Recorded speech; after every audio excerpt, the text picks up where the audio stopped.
Capítulo 9. Eric se inclinó en la barandilla y miró con la luz de una antorcha hacia un mar lleno de cadáveres del Imperio. Una docena de soldados del Imperio flotaban allí, todos ellos muertos por Eric y sus hombres, todos arrojados por la borda, y, mientras observaba, lentamente, uno tras otro se hundían. Eric miraba su flota de barcos de arriba abajo, y veía a sus hombres en ellos, todos libres ahora, gracias a que Alistair había roto sus ataduras. El Imperio había sido estúpido al dejar solo una docena de soldados para vigilar cada barco, creyéndose invencible. Les habían sobrepasado enormemente en número, y, una vez las ataduras de los hombres de Eric se rompieron, había sido fácil matarlos y recuperar sus barcos. Habían subestimado a Alistair. Tampoco tenían ninguna razón para temer una revolución, porque habían rodeado por completo los barcos de Eric. De hecho, cuando Eric miró hacia arriba, vio que el asedio del Imperio, con sus miles de barcos, estaba todavía intacto. No podía ir hacia ningún lado. Sonaron más cuernos, más soldados del Imperio, gritaban en la noche, y Eric veía como las antorchas se encendían a lo largo y ancho de la flota. El Imperio, aquel dragón dormido, lentamente estaba organizándose. Pronto rodearían a los hombres de Eric como una pitón, y los estrangularían hasta la muerte. Eric estaba seguro de que, esta vez, no tendrían piedad. Eric pensó rápidamente. Inspeccionó los barcos del Imperio, buscando algún punto débil en el sitio, un lugar con menos barcos. Cuando se giró para mirar detrás suyo, divisó un lugar donde los barcos del Imperio estaban más separados, quizás casi unos 20 metros. Era el punto más débil del círculo, aunque, incluso así, el sitio apenas tenía puntos débiles. Era la mejor de las peores opciones. Tenían que intentarlo. A toda vela, gritó Eric, y, mientras él se ponía en acción, sus órdenes se gritaban y resonaban a lo largo y ancho de su flota. Izaron las velas, y empezaron a remar, Eric en proa, su barco al frente, su flota siguiéndolo de cerca por detrás. Miró hacia adelante, dirigiendo su barco hacia el punto débil del sitio. Él solo esperaba que pudieran pasarlo lo suficientemente rápido, antes de que los barcos del Imperio se acercaran y reforzaran sus posiciones. Si tan solo pudieran atravesarlo, tendrían mar abierto ante ellos. Sabía que el Imperio lo seguiría de cerca, y que, muy probablemente sería una carrera que no podrían ganar. Sin embargo, debía intentarlo. Cualquier plan, incluso un plan temerario, era mejor que ceder ante la derrota y la muerte. Podemos pasarlo, dijo una voz. Al darse la vuelta, Eric vio a Strom acercándose a él, con la espada en la mano, todavía roja por la sangre al haber matado soldados del Imperio, observando la noche. Eric se encogió de hombros. «¿Tenemos alguna elección?», respondió. Strom miraba fijamente al horizonte a su lado, impávido. «¿Cuánto tiempo tenemos hasta que vean que nos estamos acercando?». La respuesta llegó cuando una flecha pasó haciendo un zumbido en el aire, justo pasando por Eric y Strom, y encontró su blanco en uno de los hombres de Eric, que estaba justo a unos metros detrás de ellos. El hombre gritó, y cayó de espaldas, agarrando la flecha que tenía en el pecho, y tirando de ella con ambas manos, temblando en el suelo mientras moría. Otra flecha atravesó el aire, después otra y otra. Ni él ni Strom se agacharon, los dos estaban de pie sin miedo, manteniéndose firmes. Eric echó un vistazo, y divisó formas en la oscuridad, vio que los soldados del Imperio estaban apuntando, poniéndose en fila, disparando hileras de flechas, y sabía que esto iba a salir mal. Todavía les quedaban casi 100 metros hasta llegar al sitio. «Escudos», exclamó Eric. «Juntaos. Manteneos cerca. Hombre a hombre». Los hombres de Eric obedecieron, tomaron posiciones, levantaron los escudos y Eric, satisfecho, hizo lo mismo, arrodillándose al lado de Strom y de los demás, y sujetando su escudo por encima de su cabeza. Eric sintió 3 flechas que impactaron dando 3 rápidos golpes secos, cuyas vibraciones hicieron temblar su brazo.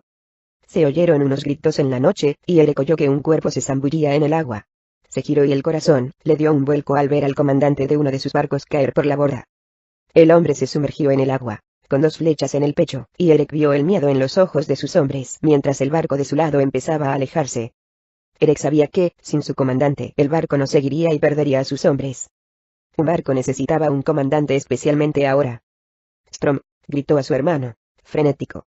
«¿Puedes hacer un salto, si me acerco lo suficiente?». Strom miró hacia atrás a su hermano y después al barco, y, en un instante, entendió lo que Eric quería. Asintió con la cabeza con confianza, y, sin dudarlo, corrió hacia la barandilla. Eric corrió hacia el timón, y dirigió su barco cerca del otro, y, cuando estuvieron suficientemente cerca, Strom, ignorando las flechas, se puso de pie en la barandilla. Levantó su arco y rápidamente ató una flecha a una cuerda, apuntó alto y disparó. La flecha, atada a la cuerda, dibujó un arco en lo alto por encima del mástil del barco e hizo un nudo alrededor del mismo. Strom tiró de ella, satisfecho, después la agarró y saltó al aire. Strom navegó por el aire, a unos 12 metros, balanceándose en un arco, hasta alcanzar finalmente el otro barco, saltó y cayó en la cubierta, ante la atónita mirada de todos los marineros de a bordo. Strom se puso de pie y tomó el timón y, al hacerlo, todos los hombres, reanimados, le siguieron. «Adelante», exclamó Strom, tomando el cargo. «Sigamos a mi hermano». Los hombres volvieron a sus posiciones, tomaron los remos, izaron las velas, ignorando las flechas que les venían encima. Cuando Eric dio la vuelta y se encaró a los barcos, que se acercaban todavía más, el mar de flechas se volvió más grueso y más de sus hombres gritaban y caían por la borda. Eric sabía que debía hacer algo. Tenía que mantener al imperio desprevenido, o arriesgarse a perder a demasiados de sus hombres al acercarse. «Arqueros, tomad posiciones», exclamó Eric. Sus hombres hicieron lo que ordenó, y los otros barcos los imitaron también, cuando Strom repitió su orden. «Fuego», exclamó Eric. Sus hombres enviaron una descarga de flechas a los barcos del imperio y Eric se sintió satisfecho al oír los gritos de docenas de arqueros del imperio, subidos en los mástiles, al caer sobre cubierta. Otros cayeron por la borda, hacia el mar, y, finalmente, hubo un parón en las flechas que iban hacia ellos. «Otra vez», exclamó Eric, y sus hombres enviaron otra descarga, pudiendo evitar ellos mismos por poco las flechas al reagruparse el imperio. Los dos bandos iban de un lado para otro, descarga tras descarga, los hombres morían a ambos lados y la flota de Eric, mientras tanto, se acercaba todavía más, estrechando el cerco. Ahora estaba a menos de 50 metros, las flechas caían pesadamente, y él navegaba directo al casco del barco más cercano del imperio, preparado para atacarlo. Eric se giró para mirar atrás, y, por encima del hombro, vio la flota del imperio, que era más grande, empezando a reagruparse, para dirigirse hacia ellos. Sabía que no tenía mucho tiempo. Debía derribar este asedio y las probabilidades no parecían buenas. Eric, desesperado, de repente tuvo una idea. «Reforzad las catapultas», exclamó Eric. «Armadlas con lanzas y encended las puntas». Ahora. La orden de Eric resonó a lo largo y ancho de las filas de su flota, y observó con satisfacción cómo sus hombres colocaban lanzas encendidas en catapultas normalmente reservadas para rocas. Quería prender fuego, pero sabía que tenía que estar más cerca, dentro del alcance, para asegurarse de que funcionaba. No tendría una segunda oportunidad. «Esperad», exclamó Eric, al ver las caras nerviosas de todos sus hombres, con las manos en las cuerdas, sujetando las catapultas. Sabía que estaban tan ansiosos por disparar como él, especialmente mientras más flechas seguían cayendo. Finalmente, cuando estuvieron a menos de 30 metros, Eric exclamó: «¡Fuego!». La flota del imperio se dio cuenta demasiado tarde de lo que los hombres de Eric estaban haciendo, y un instante antes de que sus hombres hicieran fuego, vio las expresiones de terror de los comandantes de sus barcos, mientras se apresuraban nerviosos a ordenar a sus hombres que movieran sus barcos. Eric observaba cómo cientos de lanzas, todas encendidas, navegaban a través de la noche, abriendo un camino flameante, iluminando los negros mares. Una a una, iban a parar a las velas, incrustándose en la tela, en los mástiles, en las cubiertas de madera. En unos instantes los barcos del imperio se incendiaron. Mientras sus hombres se apresuraban a apagarlos, algunos fuegos fueron a menos, pero otros se extendieron salvajemente. Esto hizo cierto daño, pero lo más importante era que Eric había conseguido su objetivo. Esto mantuvo ocupada a la flota del imperio, los distrajo. Finalmente, la lluvia de flechas se detuvo. «A toda vela», exclamó Eric. Los hombres de Eric, en todos sus barcos, corrieron hacia sus velas y remos, y Eric aumentó la velocidad, en dirección al barco más cercano. Lo único que se interponía entre ellos y la libertad, un barco del imperio medio en llamas, con todos sus hombres, gritando y luchando por apagar los fuegos. «En una sola fila», gritó Eric a los otros barcos. «Manteneos cerca de mí». Strom repitió su orden, y se puso en fila detrás de Eric, y Eric observó con satisfacción cómo su flota se acercaba detrás de él. Sabía que era su única oportunidad. No le hacía falta pasar todo el sitio. Solo necesitaba el espacio suficiente para que pasara un barco. Y entonces los demás podían seguirle los pasos. Miró hacia arriba, y su corazón dio un vuelco al acercarse más y más al sitio, que ahora estaba apenas a 20 metros, después a 10, después a 5. Sabía que el impacto sería duro. «Preparaos», exclamó Eric. Eric se agarró a la barandilla, preparándose él también, mientras el barco se les echaba encima. Eric se tambaleó. El barco entero temblaba, mientras impactaban contra el barco del Imperio desde un ángulo afilado. El barco entero de Eric se movía, igual que el barco del Imperio. Los dos se movían de un lado para otro, y, por un instante, Eric dudó si su barco se hundiría. Pero un segundo más tarde Eric sintió movimiento y supo que habían logrado pasar. El barco del Imperio giró bruscamente, saliendo de un golpe del camino, dejando suficiente espacio para pasar entre los barcos. Eric, barco a barco con los soldados del Imperio, tan cerca que podía mirarlos a la cara, sabía que tenía que atacar primero. Sabía que, si intentaba simplemente salir navegando, ellos atacarían. A la carga, gritó Eric. No perdió el tiempo. Desenfundó su espada, corrió hacia adelante, y saltó de su cubierta al barco del Imperio que había a su lado. Todos sus hombres soltaron un grito de guerra, y lo siguieron de cerca. Eric dirigía a sus hombres mientras iban a la carga a través de la cubierta del barco del Imperio, dando cuchillazos a los soldados del Imperio que se cruzaban en su camino. Demasiado tarde, todavía luchando para apagar las llamas. Poco a poco, los soldados del Imperio se dieron cuenta de lo que estaba pasando, y dirigieron su atención a Eric y sus hombres. Eric atacaba a través del barco en llamas, evitando por poco el fuego, mientras luchaba mano a mano con los soldados del Imperio. Sus espadas sonaban en la noche, las chispas volaban, mientras Eric rajaba a un gran soldado del Imperio tras otro. Todos ellos eran más grandes que él, pero ninguno le igualaba en velocidad o habilidad. Un soldado grande bajó su espada. Eric la paró, entonces la blandió y lo cortó en dos. El hombre cayó por la borda, gritando.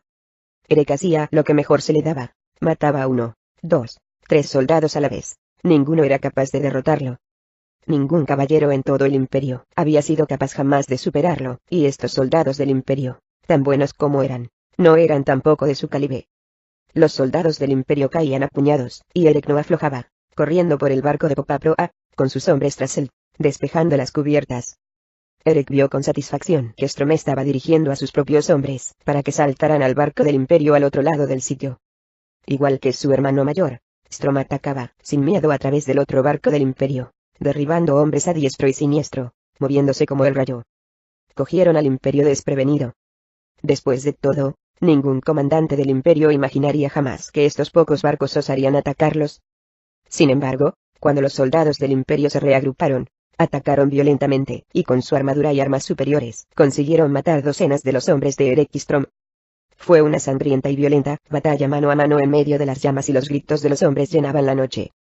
Eric vio, por el rabillo del ojo, que el resto de la flota del Imperio, con cada barco lleno de soldados, se estaba acercando y sabía que estaban perdiendo un tiempo precioso. Pronto estarían completamente rodeados. Eric sabía que debía hacer algo rápidamente. Examinó el barco rápidamente, divisó una enorme ancla de metal, sujeta a una cadena, sobre cubierta, y tuvo una idea. ¿El ancla?, gritó Eric a Storm. «Destruid el casco». Eric corrió hacia el ancla, agarró su cadena, la hizo oscilar por encima de su cabeza y después la bajó, impactando contra la cubierta. La madera se hizo añicos por todas partes. Un enorme agujero apareció justo en el centro de la cubierta, y, al echar un vistazo, Eric vio que Storm empezaba a hacer lo mismo. Los hombres de Eric corrieron a ayudar, y, juntos, hicieron oscilar la cadena más alto, más rápido, más fuerte, impactando con la cubierta una y otra vez, rompiéndola en trozos. El ancla se hundía más y más, hacia las bodegas más bajas, hasta que, finalmente, el agua congelada brotó hacia arriba, como un geyser. Eric oyó el satisfactorio sonido del barco partiéndose en dos, y sintió que el enorme barco empezaba a inclinarse. «Volved a nuestro barco», gritó Eric. Todos los hombres de Eric se dieron la vuelta, corrieron por cubierta y saltaron por la barandilla hacia su barco, justo antes de que los barcos del Imperio empezaran a hundirse.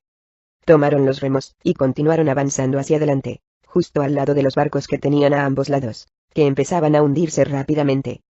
Storm, con el daño hecho, escapó también hacia su barco. Eric consiguió pasar su barco entre las barcas, todos sus barcos en una única fila tras él, todos ellos abriendo fuego contra los soldados del Imperio en la flota más grande que ahora se estaban acercando y atacándolos a ellos. Algunos soldados del Imperio incluso consiguieron saltar de sus barcos a la flota de Eric, y los hombres de Eric corrieron hacia adelante, y los mataron, uno a uno. Les estaban acosando por todas partes. Pero ellos seguían adelante, y pronto, con un último golpe seco, Eric pasó el asedio, pasó el último de los barcos ardientes hacia el mar abierto. Eric echó un vistazo, y vio mar abierto ante, y, por primera vez, se sintió aliviado. toda la flota del imperio podría estar reuniéndose tras él, pero, por lo menos, ahora tenía mar abierto, una oportunidad para huir de ellos. Por una vez, sentía que podía conseguirlo. Y entonces, de repente, el corazón de Eric se congeló ante la horrible visión que apareció ante él. Allí, girando una curva, bloqueándole el camino de nuevo, había dos de los más grandes barcos del imperio que jamás había visto, 5 veces el tamaño de los demás, aparecidos de la nada y creando otro asedio definitivo. Su salida estaba completamente sellada. Y esta vez no había por dónde escapar. Capítulo 10. Darius estaba en el patio de barro circular cercado por altos muros de piedra, su periferia repleta de guardas del imperio, y luchaba contra su compañero de entrenamiento hasta que el sudor le escocía en los ojos. Iban de un lado para el otro. Darius blandía pesados garrotes con ambos brazos mientras su contrincante, un esclavo de una raza que no reconocía, con la piel verde y las orejas puntiagudas y amarillas, 2 veces más musculoso que él y de su edad, se defendía empuñando 2 escudos. Darius iba golpe a golpe con sus garrotes y su oponente los paraba todos. El estruendo de su escudo sonaba en el aire mientras Darius lo hacía retroceder por el círculo. Por todo el patio había docenas de otros esclavos, entre ellos Desmond, Raj, Cass y Lucy, todos ellos observando, alentándolos. Darius, que respiraba con dificultad, estaba agotado. Había estado peleando todo el día bajo los ardientes soles, como habían hecho los demás, por turnos bajo la mirada vigilante de los capataces. Le dolían los hombros por el esfuerzo, su cuerpo entero estaba empapado en sudor, y no sabía cuánto tiempo aguantaría.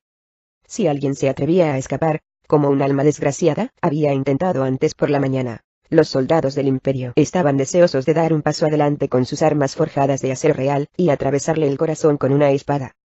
Darius sabía que no había escapatoria, no por ahora, por lo menos. La única salida era hacer lo que le decían, luchar, entrenar y prepararse para el circo. Hubo otro murmullo y rugido en la distancia, proveniente del circo, y Darius sabía que era la multitud, con ganas de ver más gladiadores, más entretenimiento. Su sed de sangre era insaciable. Seguido vino un grito todavía más fuerte, seguido de un cuerno, y Darius sabía lo que significaba.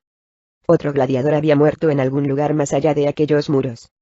La multitud se volvió loca, pero Darius y sus hombres todos dejaron caer sus hombros, deprimidos por el pensamiento. Este era su destino, que les estaba esperando muy pronto. Muy pronto se enfrentaría a la muerte, todos ellos lo harían, e intentaba no pensar en ello mientras peleaba, sin resultados bajo el sol. Una parte de él había desconectado, y ya no le preocupaba. Después de todo, casi todas las personas que había conocido y querido en este mundo ahora estaban muertos, gracias a él. La culpa le absorbía, y una parte de él quería morir con ellos también. Los únicos de quienes no conocía el destino eran su hermana, Sandara, y su perro, Dry. Se preguntaba si todavía estaban vivos, allá fuera en algún lugar, si habían sobrevivido de algún modo. La última vez que había visto a su hermana fue cuando ésta partió hacia el gran desierto, y la última vez que había visto a su perro, le estaba clavando los dientes en la garganta a un soldado. Darius cerró los ojos, y recordó el horrible golpe que el soldado le había dado al perro con un garrote. Recordaba su tejido al caer al suelo y rezaba, porque hubiera sobrevivido de alguna manera. Darius sintió un repentino impacto en el costado de su cabeza. El ruido del metal sonaba en sus oídos. Se tambaleó hacia atrás, y se dio cuenta de que su contrincante había blandido sus escudos, y le había golpeado en la cabeza. Morg se interpuso entre ellos, y los chicos se detuvieron. «Has perdido la concentración», Morg reprendió a Darius. «Cuando hagas esto en el circo, al lado de tu cabeza no habrá un escudo, sino el filo de un hacha». Darius estaba allí, respirando con dificultad, y entendió que tenía razón. Morg miró a los demás. «¿Veis el error que cometió hoy Darius? Si alguno de vosotros pierde la concentración, si alguno de vosotros va a otro lugar, será la última vez que lo haga. No es que me importe si morís todos, de hecho, lo estoy deseando. Pero no quiero que muráis pronto por mí. Esto dará una mala impresión de mí. La gente necesita entretenimiento, y, si caéis pronto, yo pagaré por ello. Y no tengo pensado pagar por nada». Inspeccionó a los chicos mientras un tenso silencio caía sobre ellos. «Si hay alguno de vosotros que no sea capaz, o no quiera luchar, que me lo diga ahora», añadió, analizando sus rostros. Darius echó un vistazo a la formación de docenas de chicos y todos parecían perdidos, desolados. Para él, rostros llenos de adversidades, chicos que habían sufrido, como él, que habían vivido una vida de trabajo y dolor. Había caras que no deberían tener ese aspecto de dolor a una edad tan temprana. «Yo no deseo luchar», exclamó un chico. Todas las miradas se dirigieron hacia él, un chico sorprendentemente más grande y musculoso que los demás, mientras daba un paso adelante y bajaba la cabeza. No deseo matar a nadie, dijo el chico. Soy un hombre sencillo. Un granjero. Nunca he hecho daño a nadie. Y no deseo hacerlo ahora. Morg lo miró, con una amplia sonrisa, y caminó lentamente hacia él. Sus botas crujían en el patio. Morg, sin camisa, con las piernas cubiertas por la negra armadura, era una figura imponente, más grande incluso que este chico. Se detuvo ante él y lo miró de arriba abajo, como si no fuera nada. Eres muy valiente al admitir tus miedos, dijo Morg, al decirme cómo te sientes. Te lo agradezco. Entiendo que no quieras luchar, y puedo ayudarte. El chico miró hacia arriba esperanzado, y Morg dio un paso adelante, estiró el brazo, y sacó un pequeño puñal de su cinturón. Darius se dio cuenta demasiado tarde, e intentó gritar, lanzarse hacia adelante. Pero no hubo tiempo. En un rápido movimiento, hizo un paso adelante, agarró al chico por la nuca, y se lo hundió en el corazón, sujetándolo con fuerza. El chico gritaba con agonía, pero Morg lo sujetaba fuerte, apretando el cuchillo en su pecho, sujetándolo cara a cara, mientras lo miraba fijamente. La mirada del chico se heló hasta que, finalmente, se quedó como congelado, y se desplomó. Morg lo dejó caer, sin entusiasmo al suelo, a sus pies. Allí yacía, su sangre roja manchaba de rojo la arena. ¿Veis?, dijo Morg mirando hacia el chico. Ahora necesitáis luchar. Morg subió la mirada, y lentamente estudió las caras de los otros chicos. Todos miraban al chico muerto, con terror en sus miradas. El mismo Darius sentía que ardía de rabia, tenía ganas de matar a Morg. No, gritó Darius, incapaz de contenerse. Se lanzó hacia adelante, dispuesto a golpear al hombre hasta la muerte, pero apenas se había movido unos metros cuando varios soldados dieron un paso adelante, vestidos con armaduras completas, y le cerraron el paso con sus alabardas. Morg apenas sonreía. Se giró y echó un vistazo a todos los demás chicos, que ahora lo miraban fijamente, esta vez con miedo. ¿Hay alguien más entre vosotros que no desee luchar?, preguntó. ¿Algunos que no quieran hacer daño a los demás? ¿Algunos que tengan miedo? Todos los chicos estaban allí, en silencio esta vez. Ninguno deseaba dar un paso adelante, o decir una palabra. Morg sintió con satisfacción. El circo no es para los dóciles y los temerosos. No es para aquellos que no están seguros de poder luchar, o que no están preparados para matar a otros. No dejaré que mis gladiadores me avergüencen ante el imperio. Tú, un paso adelante, dijo, señalando a uno de los prisioneros más pequeños. El pequeño chico dio un paso adelante, y Morg se dio la vuelta, e hizo una señal con la cabeza a otro chico, una bestia musculosa con la piel rojiza, una mirada maliciosa, los ojos estrechos, una cara cubierta de cicatrices, y un largo pelo trenzado que le caía por la espalda. Drog, dijo Morg. Ven hacia adelante. Drog, estrechando los ojos con maldad, dio un paso adelante, y miró fijamente al chico más pequeño como un león que quiere devorar a su presa. Darius veía la maldad en los estrechos ojos de Drog mientras miraba al chico pequeño. Podía sentir que era un asesino curtido. Morg asintió con la cabeza, y uno de sus soldados lanzó un garrote a Drog y otro al chico.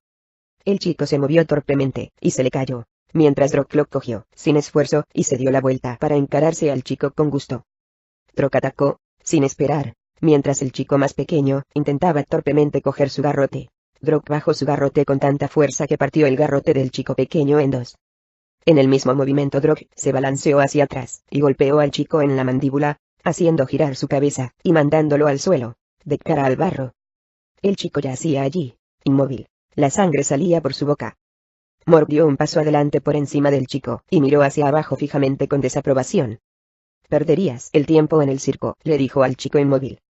La arena no es para los débiles, o los patosos. Morg hizo una señal con la cabeza a Drog, y, dando un paso adelante, levantó el garrote por encima de su cabeza, y lo bajó en dirección al cráneo del chico. Darius se dio cuenta, una vez más demasiado tarde, de lo que estaba pasando. No. Darius echó a un lado a sus captores, y echó a correr hacia adelante. Pero no a tiempo.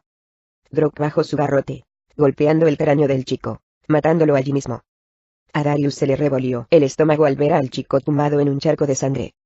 Darius, furioso, soltó un grito gutural, embistió hacia adelante, y derribó a Drog, lo echó hacia atrás, y fue a parar de golpe al suelo. Los otros chicos se reunieron alrededor, y pedían gritando una lucha, mientras Darius se revolcaba con él en una nube de polvo. Drog casi le doblaba el tamaño a Darius, era nervudo, todo músculo, sin una pizca de grasa, y era escurridizo, pues estaba cubierto en sudor.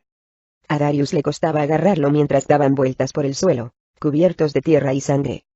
Grog consiguió ponerse encima de Darius, y bajó los dedos pulgares con la intención de arrancarle los ojos a Darius. Darius los cogió en el aire, y los retuvo. Pero entonces Grog se echó hacia atrás, e intentó morderle los dedos a Darius. Darius apartó rápidamente las manos, y, con la frente, Grog le dio un cabezazo a Darius en la cara. Darius cayó de espaldas al suelo. El mundo le daba vueltas, y vio como Grog se disponía de nuevo a arrancarle los ojos. Darius se inclinó hacia atrás, hizo girar su codo e impactó con la mandíbula de Grog. Grog cayó de encima suyo dando una vuelta. Fue a parar al suelo a su lado y Darius, rabioso por aquellos otros chicos, le dio puñetazos en la cara, una y otra vez, hasta que finalmente sintió varias manos fuertes que lo estiraban hacia atrás. De pie, tirado por varios soldados del Imperio, Darius vio que Morg se acercaba. Tu instinto es fuerte, dijo. Ciertamente serías un buen luchador, si no fuera por tu compasión. Sigue con esta compasión y esto significará tu muerte. No sientas lástima por aquellos más débiles que tú, por aquellos que mueren injustamente. En el circo no hay lugar para la compasión. Solo hay lugar para la victoria. Morg dirigió su mirada al grupo de chicos, como si buscara más para deshacerse de ellos, y esta vez sus ojos se detuvieron en Lucy. Darius podía ver lo que estaba pensando. Lucy era más pequeño que todos los demás, y también quería deshacerse de él. Vosotros dos, dijo a dos chicos grandes, luchad con aquel chico. Lucy echó una mirada a Darius, nervioso, mientras daba un paso adelante, y le obligaban a enfrentarse a los dos chicos grandes, con un garrote cada uno. Lucy parecía aterrorizado. Darius se soltó del soldado, y corrió entre Lucy y los chicos. Si queréis luchar con él, tenéis que enfrentaros a mí, les dijo Darius. Los dos se miraron nerviosos. Después de ver su última actuación, estaba claro que ninguno quería luchar con él. Luchar con él, insistió Morg. O yo mismo os mataré. Los dos chicos fueron corriendo hacia Darius, que estaba desarmado, y cuando el primer chico blandió un garrote hacia su cabeza, Darius se agachó, alargó el brazo y le dio un puñetazo en el riñón. Se desplomó, inmóvil. El otro chico fue hacia el costado de Darius, pero Darius se apartó de una vuelta y, a la vez, barrió las piernas del chico desde abajo, tirándolo de espaldas. Entonces dio un giro y le dio un codazo en la cara, derribándolo. Los dos chicos yacían en el suelo, inmóviles, y Darius se puso de pie y miró desafiante a Morg. Morg lo miró fijamente, furioso. Manda a alguien más a luchar con Lucy, dijo Darius furioso, y tendrá que vérselas conmigo. Lo mataré con mis propias manos, si hace falta. Morg estaba allí, obviamente furioso, sin saber qué hacer, mirando de Darius a Lucy. Finalmente, escupió en el suelo. Dejadlo que muera allí entonces, dijo bruscamente. Es una muerte más para los espectadores. Y ha llegado la hora de la matanza. Con esto, Morg se dio la vuelta, y se fue caminando con aire pomposo por el patio. Sus hombres lo siguieron, y Darius y los demás pronto sintieron como los encadenaban en grupo, y los llevaban a través del patio polvoriento. Más adelante se abrió la enorme puerta de una celda, que llevaba a un estrecho túnel de piedra, y, mientras tanto, Darius oía los gritos. Era el sonido de una multitud, la multitud más grande que jamás había oído, sedienta de sangre, y chillando cada vez más y más fuerte. Sabía que había llegado la hora de entrar al circo. Capítulo 11. Volusia observaba sorprendida cómo salían centenares de miles de soldados del Imperio, dispuestos a atacarla, preparados para enfrentarse en la mayor batalla que jamás había experimentado. Se dirigían a ella por todos lados, saliendo a raudales por ambos lados de los muros de la capital. También salían en masa a través de las puertas de oro de la capital, que se abrían más y más, mientras los hombres del Imperio soltaban un gran grito. Parecía que las mismas puertas del infierno se abrían para atacarla. Jamás había visto tantos hombres. Volusia estaba sorprendida y decepcionada, porque la brujería de los Vox no había logrado derribar los muros de la capital, sorprendida de ver que sus poderes eran inútiles ante aquellas fortificaciones, y que no le quedaba otro remedio que prepararse para una guerra convencional, sus 200.000 hombres contra un ejército 2 o 3 veces su tamaño. Volusia miró por encima de su hombro, y sintió alivio al ver que sus hombres mantenían las posiciones, bien disciplinados, y que todos avanzaban, como ella había ordenado, para encontrarse, sin miedo con el ejército. Mientras los hombres se iban acercando, ahora, a menos de 100 metros, y ganando velocidad, uno de sus consejeros se acercó a su lado. Diosa, debe retirarse, dijo, con miedo en la voz, mientras le tiraba del brazo. Aquí morirá. Debe retirarse ya a las filas posteriores. Volusia soltó su brazo, y se mantuvo firme, encarándose desafiante al ejército del imperio. Al fin y al cabo, era una diosa. Sentía que lo era. Era invencible. Y ningún hombre, nada en esta tierra, podía hacerle daño. Si tienen que luchar con mis hombres, tendrán que luchar conmigo primero, respondió. Tendrán que vérselas conmigo. Volusia estaba allí mientras sonaban cuernos y trompetas, mientras soldados montados en caballos enormes, ondeando banderas, se le echaban encima. Alzó la vista y vio, allá arriba, al general del imperio, mirando hacia abajo, obviamente disfrutando, satisfecho de estar a punto de presenciar una sangrienta matanza. Sin embargo, Volusia no tenía miedo. De hecho, se deleitaba en la confrontación. Toda su vida le había gustado la violencia, y sentía que esto no era diferente. Dividíos en tres, ordenó, su voz resonaba entre el estruendo de los caballos galopando. Unos a la izquierda, otros a la derecha y otros en medio conmigo. Su ejército, bien disciplinado, hizo lo que ella ordenó, se dispersó en 3 unidades, preparados para enfrentarse a cada uno de los 3 batallones del imperio.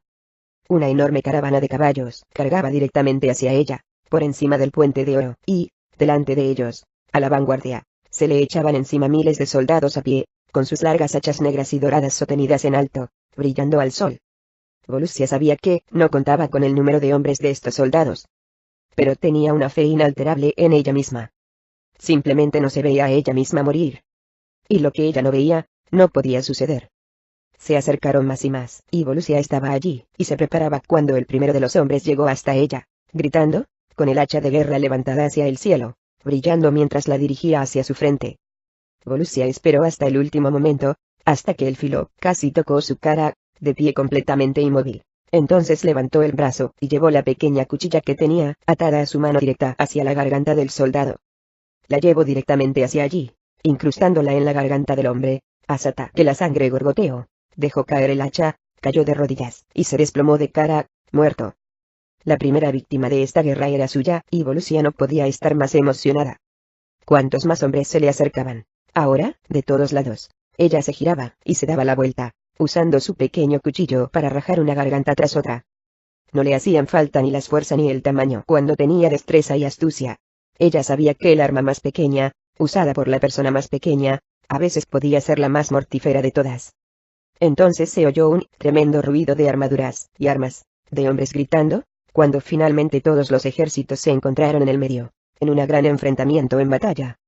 Los dos bandos se encontraron en una explosión de energía. Las espadas chocaban con los escudos, las hachas, mazas, alabardas, y las lanzas chocaban con las armaduras, extremidades perdidas, hombres que morían a ambos lados al juntarse. La lucha era intensa y violenta, hombre a hombre, hombro a hombro, ningún bando cedía en lo más mínimo. Quebrantaban las filas los unos a los otros, llevados por sus impulsos, seguidos de unir de aquí para allí, las filas fluctuaban en ambas direcciones. Los hombres de Volusia, a su favor, no cedían ante el miedo, se mantenían firmes como un muro de piedra, incluso ante los ejércitos que los atacaban. Los hombres de Maltolis estaban bien disciplinados. Esto es lo que te aportan años de entrenamiento a manos de un lobo. Volusia veía que los ejércitos del imperio habían esperado su potencia para llevarlos, habían esperado a arrollar a sus hombres como una marea, o habían esperado que se retiraran. Pero nada de esto había sucedido y esto, sus hombres manteniéndose incondicionalmente firmes, había creado un efecto cuello de botella que empezó a funcionar a favor de Volusia. Pronto los hombres del imperio tuvieron que retroceder, directos hacia la capital, aunque muchos pudieron atravesar las puertas de la capital de una vez con todos los hombres de ella parados. A pesar de sus grandes cifras, ambos lados se mantenían igualados. Sin embargo, a los laterales de la batalla, era otra historia. Allí, en campo abierto, la fuerza llevaba a las grandes cifras del imperio hacia adelante, y seguían llegando a raudales, un batallón tras otro, sobrepasando las fuerzas de ella. Sus hombres llevaban a cabo una lucha valiente, matando a montones de hombres del imperio, pero el imperio tenía una reserva interminable de hombres, y, para el imperio, los hombres eran baratos. Volusia no tardó en darse cuenta de que estaban siendo vencidos en los laterales. Los cuerpos se amontonaban rápidamente en el suelo del desierto, y sabía que debía hacer algo con rapidez, o se arriesgaba a que la rodearan. Volusia oyó un repentino estruendo, y sintió como la tierra se movía a sus pies, y hacía que se tambaleara. Oyó hombres chillar, y, al echar un vistazo, vio que una roca enorme había ido a parar al suelo a pocos metros de ella, dejando un gran cráter en el suelo, y aplastando a varios de sus hombres. También mató a algunos hombres del imperio, pero al imperio parecía no importarle. Volusia alzó la vista, y vio al general del imperio en lo alto de los parapetos de la ciudad, mirando hacia abajo con una sonrisa de satisfacción. Vio que docenas de rocas más asomaban por el filo de los parapetos, manteniendo el equilibrio con precariedad, a punto de ser lanzadas hacia abajo. Volusia observaba horrorizada cómo las rocas empezaban a caer, una tras otra, y el suelo temblaba, y se movía por las explosiones que habían a su alrededor. Enormes nubes de polvo se levantaban en el aire, mientras los hombres gritaban de agonía. Sus hombres caían a diestro y siniestro, y Volusia enseguida supo que no solo las rocas eran letales, sino también el impacto psicológico de aquellas armas que les arrojaban. Sabía que perderían esta batalla, si no hacía algo, y rápido. Mientras Volusia terminaba de cortar el cuello a otro hombre, miró hacia arriba, y se preparó al divisar a varios soldados del imperio que salían disparados hacia ella. Todos la tenían en el punto de mira, y sabía que esta vez no podía evitarlos. Se tapó la cara con las manos mientras bajaban las hachas, sabiendo que no podía hacer nada más, y preparándose para encontrarse con su destino. Bokin dio un paso adelante a su lado, y levantó una mano, y, al hacerlo, se formó una burbuja de un verde claro a su alrededor. Las hachas que descendían hacia su cabeza rebotaron, sin causarle daño, una tras otra, y tras otra. Volusia estaba allí, agradecida de estar viva, mientras los soldados no podían tocarla. Ellos blandían sus armas una y otra vez, en vano. Volusia dio un paso adelante, y clavó su puñal a uno de ellos en el corazón, clavándolo en el pecho hasta que le sacó el corazón. Lo alcanzó con sus manos, y lo arrancó, disfrutando del momento mientras el hombre caía gritando al suelo, y Volusia sostenía su corazón, todavía latiente, en la mano. «Yo soy la diosa Volusia», dijo con calma el soldado moribundo. Volusia se dirigió a Bokin. Sabía que debían hacer algo. «Si no puedes derribar los muros», le dijo gritando por encima del estruendo, «entonces hazme otro hechizo. Hiérelos de otra manera». Él le echó una mirada intencionada, se dio la vuelta, e hizo un gesto con la cabeza a su ejército de box verdes. Ellos, a la una, dieron un paso adelante, y levantaron las manos. Salieron volando esferas de luz verdes, apuntando bajo, hacia el suelo del desierto, y, cuando impactaban, el suelo del desierto empezó a agrietarse, y a abrirse. Aparecieron fisuras, que se hacían más anchas, y pronto de unos 6 metros de ancho, entre el ejército de Volusia y la embestida de soldados del imperio. Las fuerzas del imperio, todavía atacando, se tambalearon, hombre y caballo, hacia las zanjas. Los hombres gritaban mientras caían, y eran asfixiados por más hombres y caballos que iban a parar encima suyo.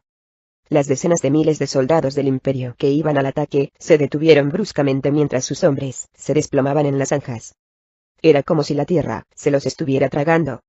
Los hombres del imperio que estaban atrapados cerca de las trincheras se dieron la vuelta y miraron por encima del hombro, atemorizados, dándose cuenta de que estaban separados del ejército principal. «Al ataque», ordenó Volusia. Sus hombres, envalentonados, soltaron un gran grito de guerra, y atacaron, doblando sus esfuerzos. Clavaban la espada, y apuñalaban a los soldados atrapados, derribándolos por docenas, haciéndolos retroceder. Volusia sacó su mayal de 3 puntas, lo balanceó en alto, y golpeó a media docena de soldados detrás de la cabeza, con una gran sonrisa mientras los mataba. Los hombres del imperio, aterrados, empezaron a darse la vuelta, y a huir. «Flechas y espadas», gritó Volusia. Sus hombres tomaron posiciones, y arrojaron lanzas y dispararon flechas a las espaldas de los soldados que huían, y estos cayeron por centenas. La fuerza estaba girando a su favor, pero Volusia echó un vistazo, y vio que las zanjas se estaban llenando, abarrotadas con miles de soldados del imperio, y supo que no podía aguantar por mucho tiempo. «Las llamas», exclamó Volusia. Bokin se adelantó con sus hombres, y, al levantar las manos, esta vez salieron volando hacia adelante esferas rojas, impactando contra los soldados de dentro de las zanjas. Al hacerlo, todos los soldados de dentro de repente ardieron en llamas. Enormes llamaradas subían con furia hacia el cielo, mezcladas con el horrible sonido de hombres que eran quemados vivos. Un enorme anillo de fuego rodeaba la capital, mientras los hombres soltaban gritos horribles y todas las zanjas ardían. «Al ataque», gritó Volusia. Volusia embistió hacia adelante, directa al centro, directa a las zanjas, hacia todos los hombres que estaban ardiendo, sin miedo. Corría rápidamente, por encima de sus cabezas, hombros y brazos, usándolos como un puente humano, y, mientras chillaban bajo ella, se deleitaba con su sufrimiento. Corría a través de ellos, pisando de cabeza en cabeza, de hombro en hombro. Sus hombres la seguían, usando los cuerpos del imperio como pasarela. Al otro lado, Volusia corrió directo a las puertas de la capital. Los soldados del imperio que estaban ante ellas, agobiados, con el humo en la cara, aterrorizados al ver que sus hombres venían al ataque a través de las llamas, finalmente se rindieron. Se dieron la vuelta y corrieron hacia la seguridad de las puertas de la capital. El comandante del imperio, que lo estaba observando todo, vio lo que estaba pasando allá abajo, frunció el ceño y gritó una orden. Sonaron los cuernos, y, lentamente, las grandes puertas doradas de la capital se cerraron. No le importaban sus hombres que todavía no habían entrado, cerró las puertas delante de ellos. Tomó la decisión de salvar primero la ciudad. Volusia dirigía a sus hombres con furia mientras gritaban fuerte, y mataban a cientos de soldados del imperio más atrapados entre ellos, y las puertas, ahora cerradas. No tenían ningún lugar al que ir, y los asesinaban sin piedad. Su sangre manchó las puertas.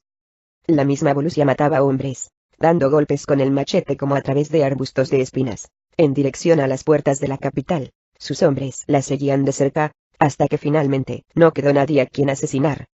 Respirando con dificultad, viendo que no quedaba nadie con quien luchar, y examinando las puertas que había ante allá, exclamó: «Ariete».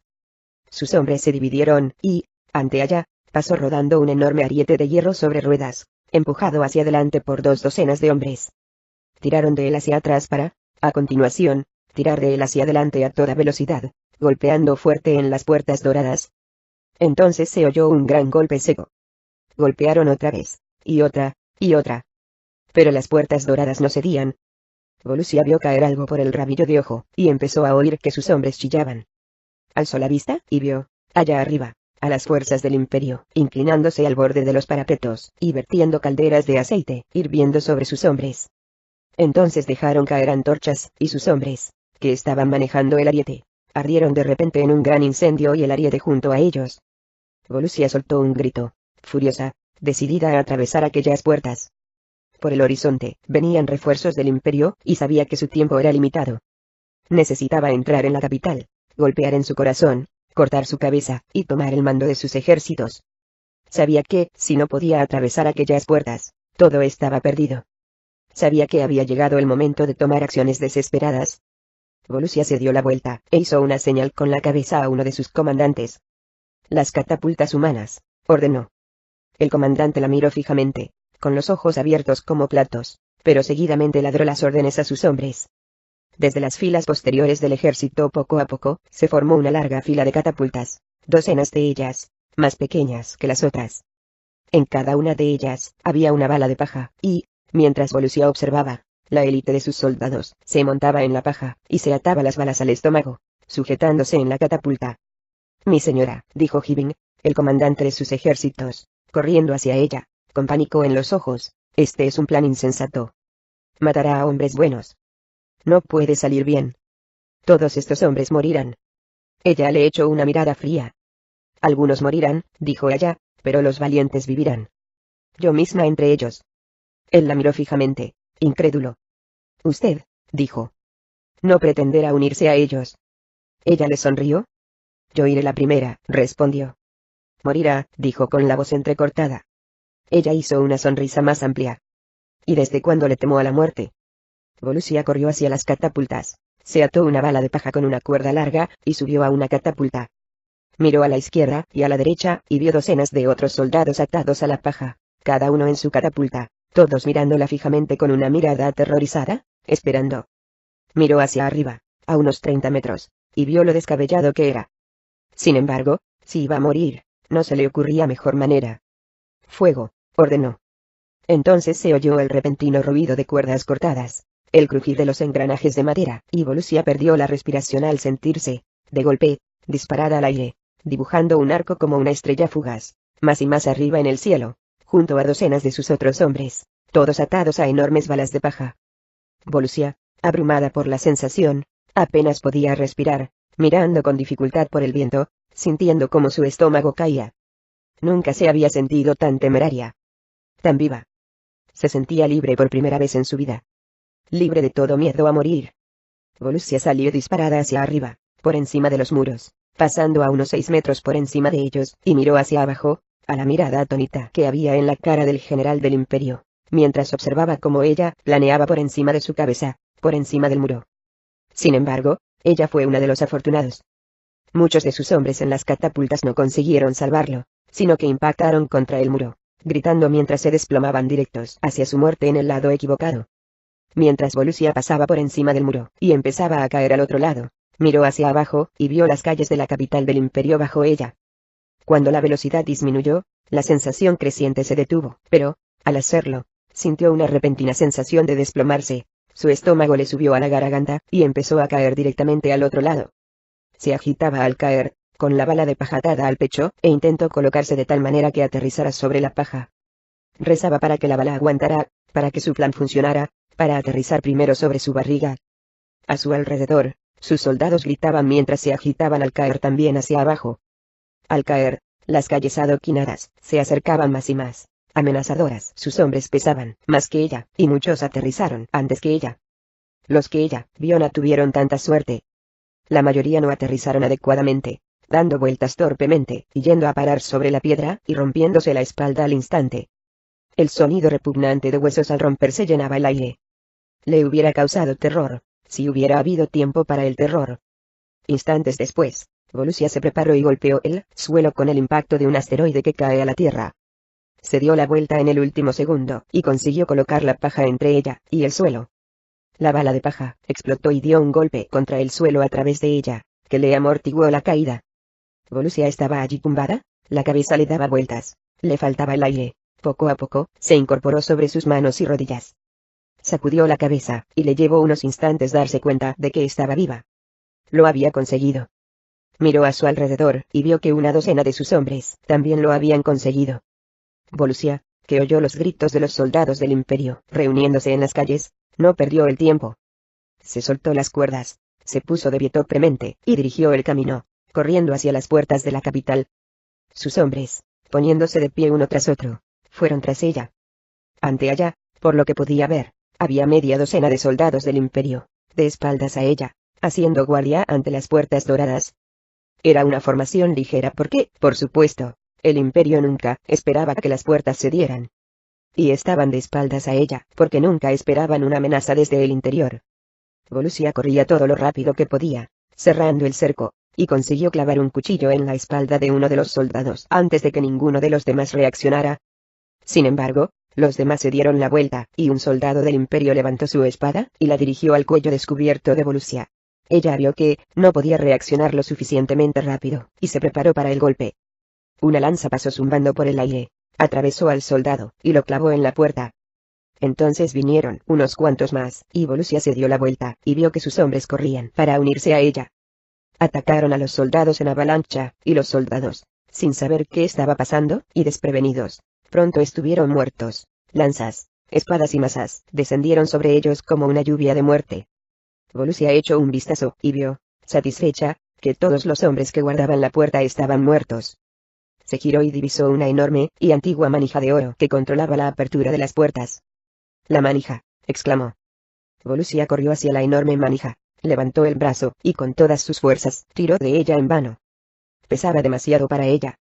Sus hombres se unieron a ella, y juntos empezaron a tirar de ella hasta que, poco a poco, empezó a moverse.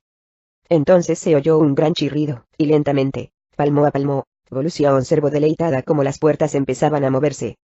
Al principio solo era una grieta de luz, de unos centímetros de ancho, pero después se hizo más amplia. Y más. Tras ella, docenas de soldados del imperio dentro de la ciudad se percataron de su presencia, y fueron al ataque para matarla. Estaban a menos de 30 metros, y acercándose. Pero mientras las puertas se abrían, se oyó un gran grito, y Volusia observó extasiada cómo su ejército llegaba en oleadas. Los soldados del imperio se detuvieron de golpe, se dieron la vuelta, y marcharon corriendo. Su ejército entró a raudales en la capital, a través de las puertas que cada vez se abrían más, y ella observaba cómo corrían como una estampida de elefantes, directos a las sagradas calles de esta antigua ciudad. El ambiente pronto se llenó con el ruido de los soldados del imperio y los ciudadanos que eran asesinados, de su sangre que llenaba las calles, y Volusia echó la cabeza hacia atrás, y soltó una carcajada. Finalmente, la capital era suya. Capítulo 12. Gwendolyn tomó un trago largo del saco de agua, que esta vez le pasó uno de los caballeros, inclinado sobre ella, con su armadura brillando al sol. Le dio más de beber que lo que habían hecho aquellos nómadas, y ella bebía con ansia, tragando hasta que le caía por las mejillas. Tosiendo, Gwen se incorporó por primera vez, sintiéndose llena de energía.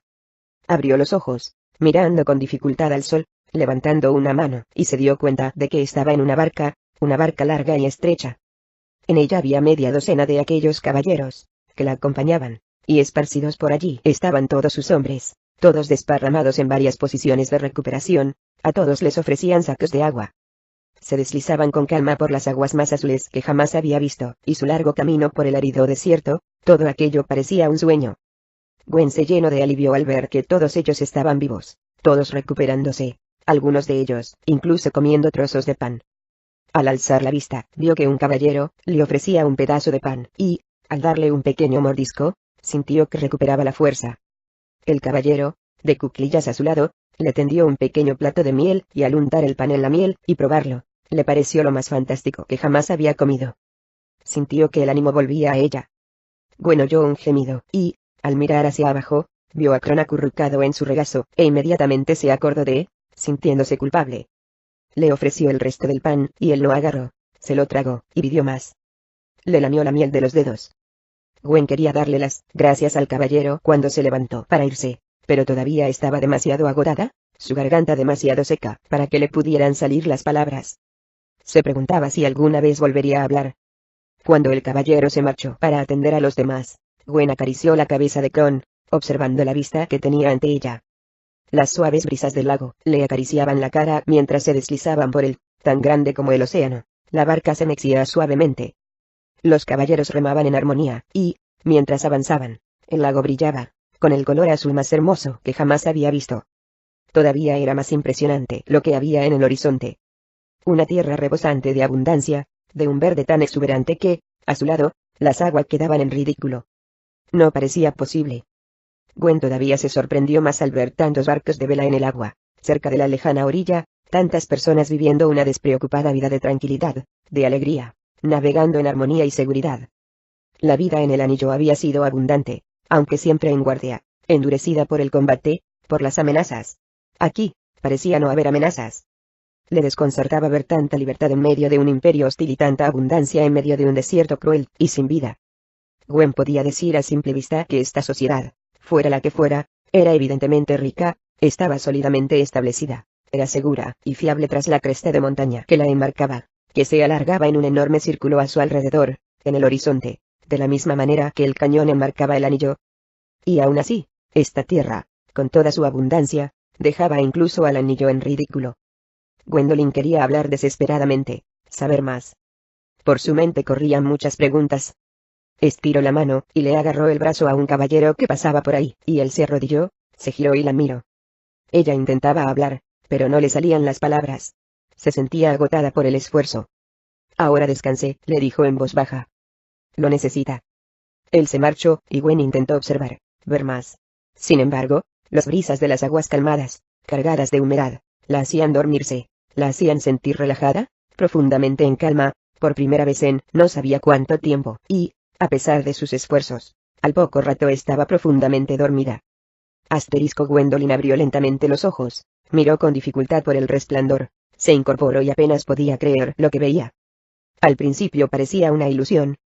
Miró hacia arriba, y vio dos inmensas estatuas de oro, cada una de unos 30 metros de alto, con los brazos en alto como en un extraño saludo y entrecruzados los unos con los otros. Una era la estatua de un caballero, con el torso musculoso, descubierto, y la otra era de una mujer, más pequeña, pero igualmente musculosa. Cada uno de ellos sostenía una espada, y, cuando Gwen miró hacia abajo, vio que bajo ellos había un enorme arco, a través del cual el agua corría entre sus piernas, proclamando la entrada a la tierra y fluyendo hasta un enorme puerto. La luz salía reflejada de ellas, y brillaba sobre todo, haciendo que las aguas del puerto resplandecieran como si estuvieran vivas. Mientras su barca lo atravesaba, Gwen se incorporó más, para contemplar los alrededores, cautivada. Había esperado encontrar un lugar solitario y tranquilo, cubierto de bosques, y se sorprendió al ver que estaban en un sofisticado y animado puerto de ciudad, lleno de barcos altos, con todo tipo de mástiles y velas, con las orillas repletas de escaparates, casas, calles con adoquines lisos y desgastados y rebosantes de caballos, carros y gente. Todas las fachadas se veían antiguas, y estaba claro a simple vista que esta sociedad había estado aquí durante siglos. El tráfico entrecruzaba el puerto en todas direcciones, y el lugar resumaba riqueza y lujo. Se preguntaba si todo aquello podía ser real. Los demás también empezaban a despertarse mientras tomaban pronto tierra en un muelle, con una parada suave. Apenas habían atracado cuando los caballeros que los acompañaban se apresuraron a ayudarlos a todos, cogiendo de los brazos a Gwen, ayudándola a levantarse para ir hasta el muelle. Era la primera vez que Gwen andaba desde la dura experiencia, y se sentía bien al estar otra vez de pie, aunque fuera un poco inestable. Necesitaba ayuda al hacer los primeros pasos. Sintió un frotamiento en la pierna, y se tranquilizó al mirar hacia abajo, y ver que Kron estaba todavía allí, a su lado. Gwen estaba exultante al ver a Kendrick, Stephen, y todos los demás caminando también. Cuando llegaron al muelle, Kendrick y Stephen la cogieron cada uno por un brazo, y la ayudaron a llegar a tierra seca. Ellos tenían la apariencia de haber pasado por una dura experiencia, mucho más flacos de lo que habían estado, y, aún así, tenían una cálida sonrisa. Ella podía decir que se sentían tranquilos, igual que ella, de tener una segunda oportunidad en la vida. Los caballeros los guiaron hacia el muelle, y hacia un reluciente carruaje descubierto, lo suficientemente grande para acogerlos a todos. Ella dejó que pasaron todos primero, y observó con alivio al ver a toda su gente y Yebra, y la bebé, Starak, Kendrick, Sandara, Stephen, Abertol, Brandt, Acme, y media docena de plateados, embarcando. Gwen estaba emocionada al ver que Argon todavía estaba vivo también, llevado por los caballeros, en un estado muy debilitado, aunque inconsciente, y, sin embargo, vivo después de todo. Lo colocaron en la carreta con suavidad, y ella rezaba para que pudieran encontrar una cura para él aquí en este lugar. Por lo menos había rescatado a algunos de los del anillo, y, por lo menos, los había traído hasta aquí. Uno de los caballeros la ayudó a subir los 3 peldaños de oro, y, cuando dio la vuelta para marcharse, Gwen estiró el brazo y le agarró la muñeca. ¿A dónde vamos?, preguntó. El caballero la miró, sorprendido. ¿Por qué?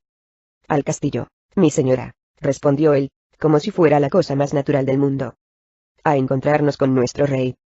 Estará en su derecho decidir qué será de ustedes, si permitirá que se queden. Gwen sintió una ráfaga de miedo. ¿Qué clase de rey es?, preguntó.